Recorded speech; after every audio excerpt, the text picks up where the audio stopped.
सध्या थॅलेसेमिया या रुग्णांमध्ये वाढ होत असून अशा रुग्णांना दरमहा रक्त बदल करणे गरजेचे असून ही खर्चिक बाब असल्याने अनेक गरजू रुग्ण या उपचारापासून वंचित राहत आहेत।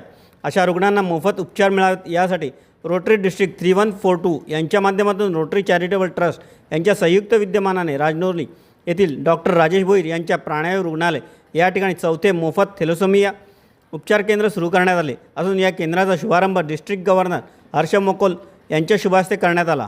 मी रोटरियन डॉक्टर राजेश भोईर। आता आपण बघतोय की हा 14 वर्षाचा मुलगा आहे, तो गेली कित्येक वर्ष थॅलेसेमियाग्रस्त आहे आणि तो वाडियासारख्या रुग्णालयात जातो, म्हणजे शहापूरपासून तर वाडियापर्यंत जातो थॅलेसेमिया ट्रीटमेंटसाठी।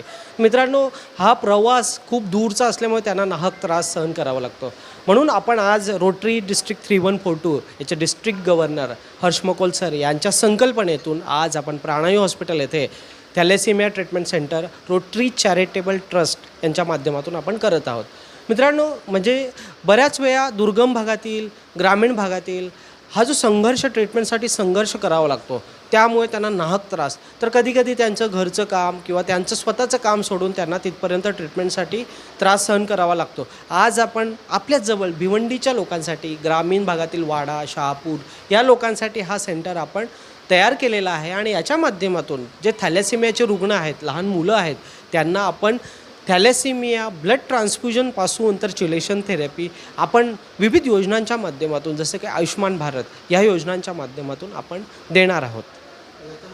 दरवर्षी आपण बघतो की 10 ते 12 हजार नवीन रुग्ण थॅलेसेमियाचे सापडतात। तर यामध्ये काय असतो की थॅलेसेमिया मायनर, थॅलेसेमिया इंटरमिडिएट आणि थॅलेसेमिया मेजर।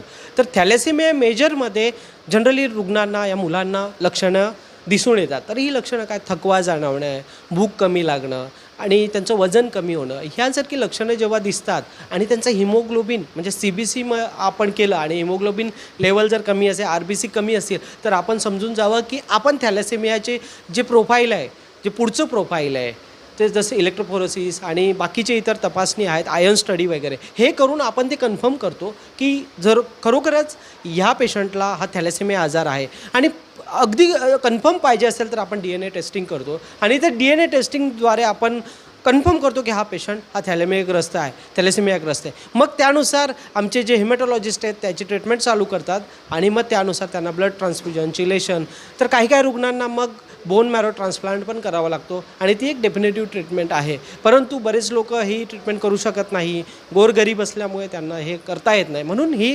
ट्रान्सफ्युजन आणि चिलेशन थेरपी आपण करतो।